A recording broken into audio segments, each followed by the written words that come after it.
Good morning, classmates, and to our instructor in BS 201, Foundations of Education, Dr. Mario Paneda. Sir, good morning. I am Catherine A. Lorena, the presenter on the topic, The Nature of Man. So to begin with, let's take a look on the brief introduction about the nature of man. Human consists of numerous components that greatly contribute for us to be called as humans. We are full of immeasurable mysteries which urge us to search for possible reasons of whys, such as why are we acting this way? Why are we looking things on such perspectives? And on why are we living the life that we have?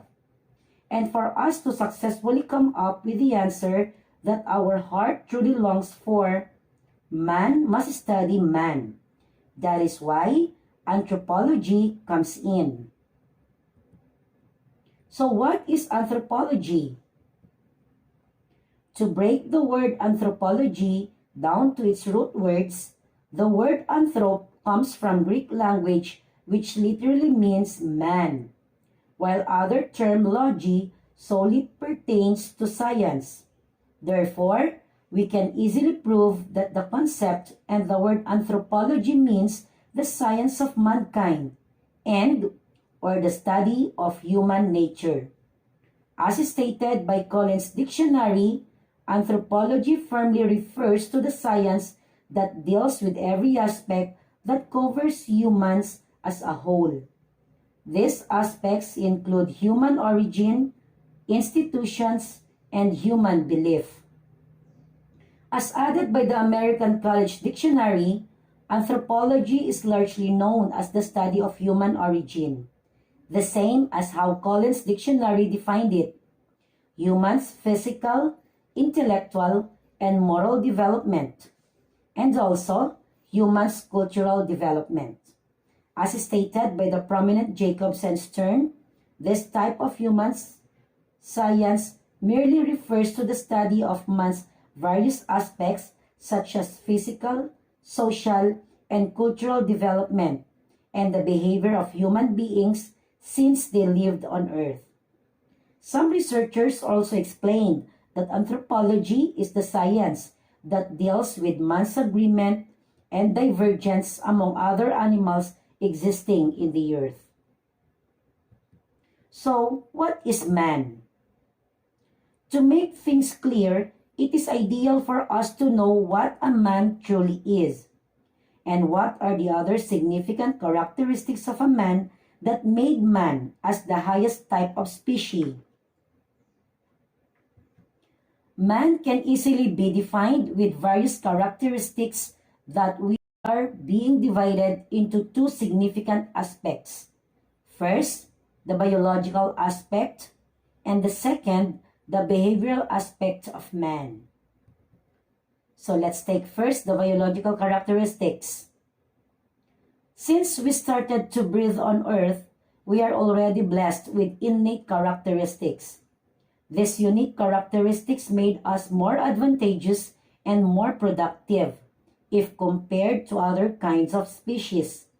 And some of unique and significant traits include: first, man is given two hands that are capable of handling and in doing things.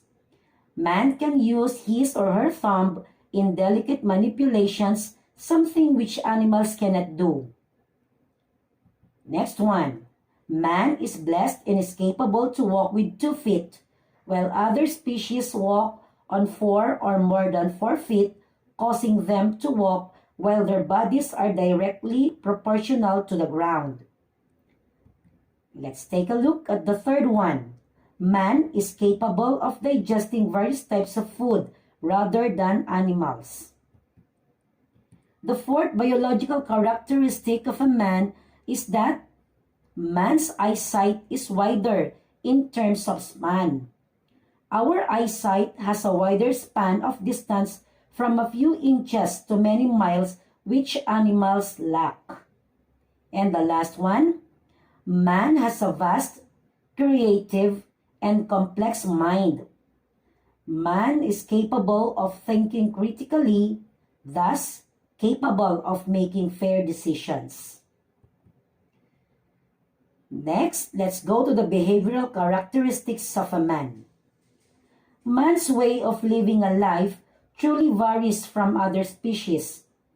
These behavioral characteristics were being shaped due to some essential factors which include social context and man's eagerness to maximize everything that God had given. The most significant behavioral characteristics are: man is rational.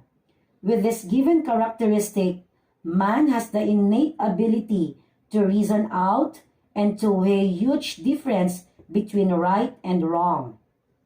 Man uses intellect, while animals depend on instincts. Next, man has also sets of customs, practices, attitudes, and beliefs which serve as good foundations in life. The third one, man is blessed and free to use various languages and various kinds of communication.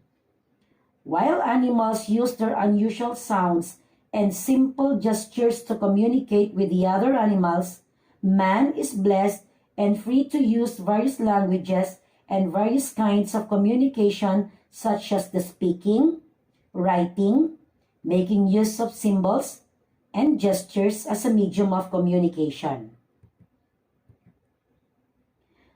All men are blessed with huge supporting groups.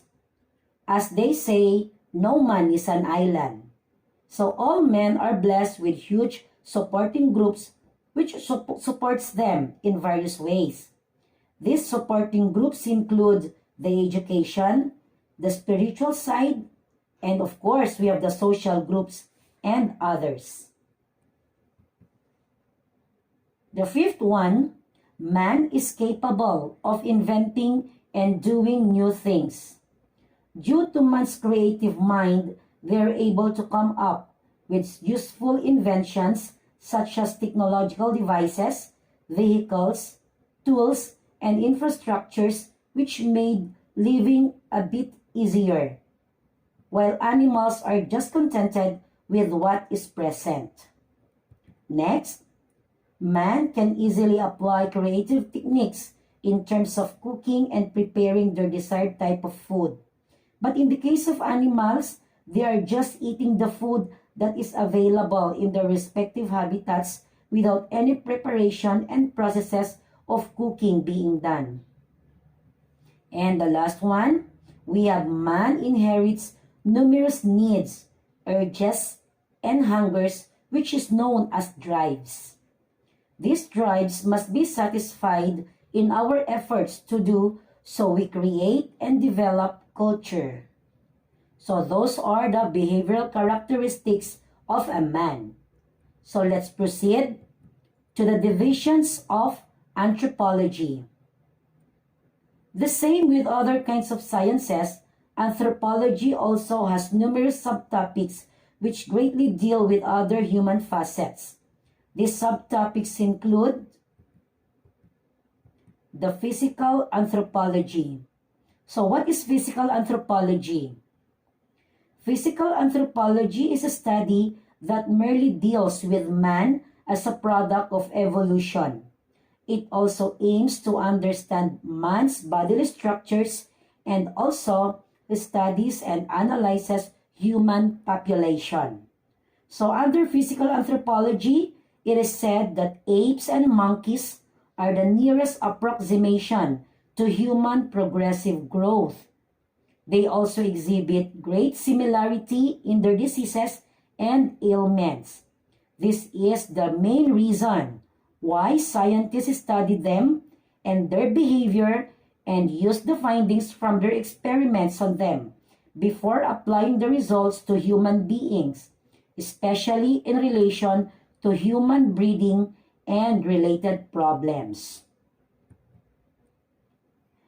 Physical anthropology is also concerned with the study of fossils, artifacts, and ancient excavations to explain the present. It is also therefore closest to the subject of physiology, which is the study of functions and activities of life or all living matters. Anatomy, which is the branch of science that deals with the structures of organisms. Biology, which deals with living organisms and vital processes.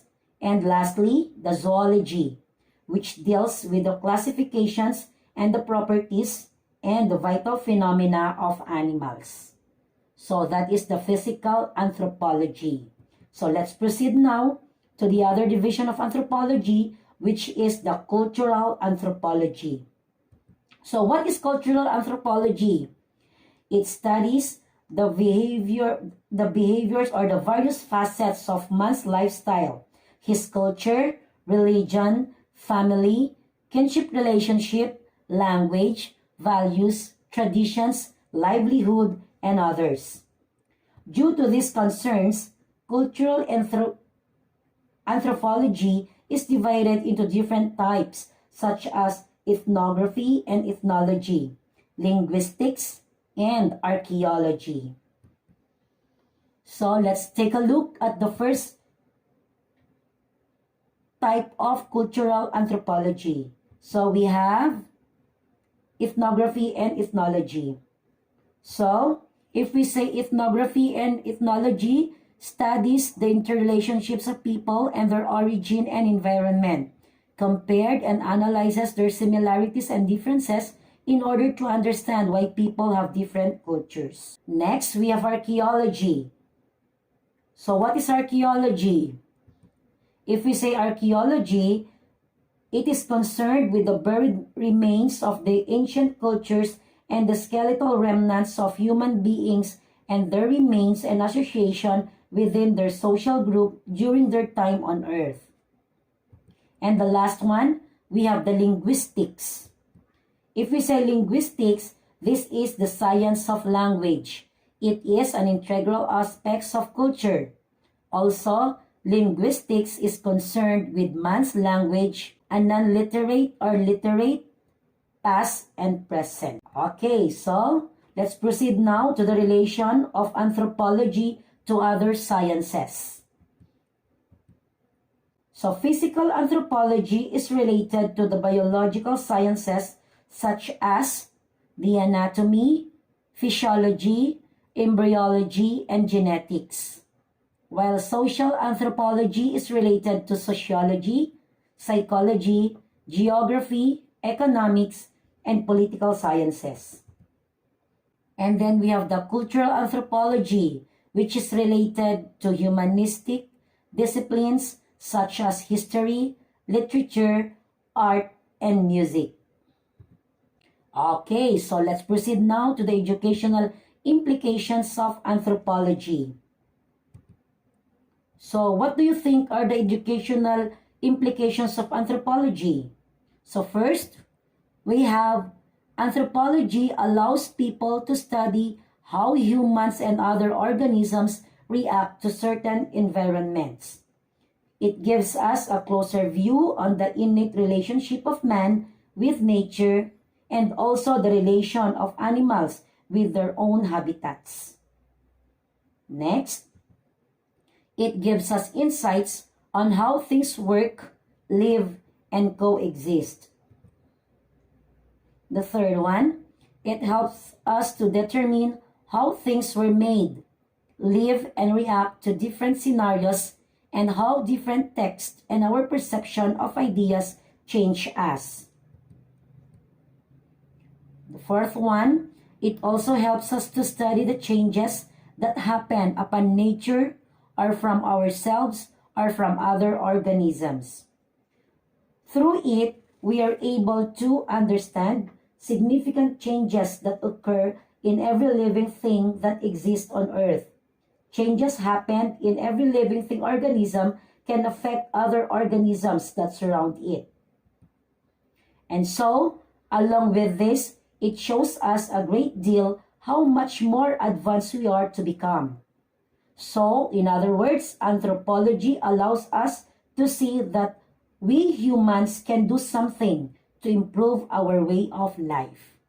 To sum it up, Let's reflect on the quote of Noam Chomsky that says, humans have certain properties and characteristics which are intrinsic to them, just as every other organism does. That's human nature. Again, I am Catherine A. Lorena, the presenter on the topic, The Nature of Man. Thank you very much for listening.